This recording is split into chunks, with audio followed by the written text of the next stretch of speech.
অন্তর্বর্তীকালীন সরকারের হচ্ছে প্রত্যাশা।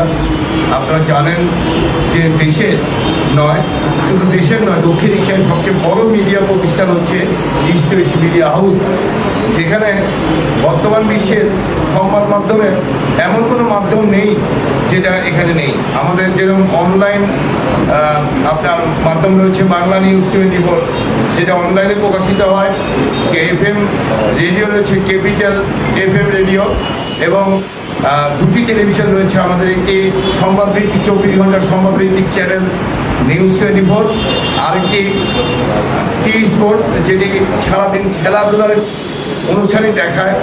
তো এই প্রতিষ্ঠানগুলোতে সন্ত্রাসী গোষ্ঠী একটি চিহ্নিত মহল, যারা সংবাদপত্রের কণ্ঠরোধ করার জন্য এই হামলা চালিয়েছিল। আজকের এই সভার মাধ্যমে নাটোরের গণমাধ্যম কর্মীদের পক্ষ থেকে এই ঘটনার তীব্র নিন্দা এবং প্রতিবাদ জানাচ্ছি এবং জড়িতদের শাস্তির দাবি জানাচ্ছি। সবাইকে ধন্যবাদ জানিয়ে আজকের এই অনুষ্ঠান এখানে শেষ করছি। ধন্যবাদ সবাইকে। আসসালামু আলাইকুম।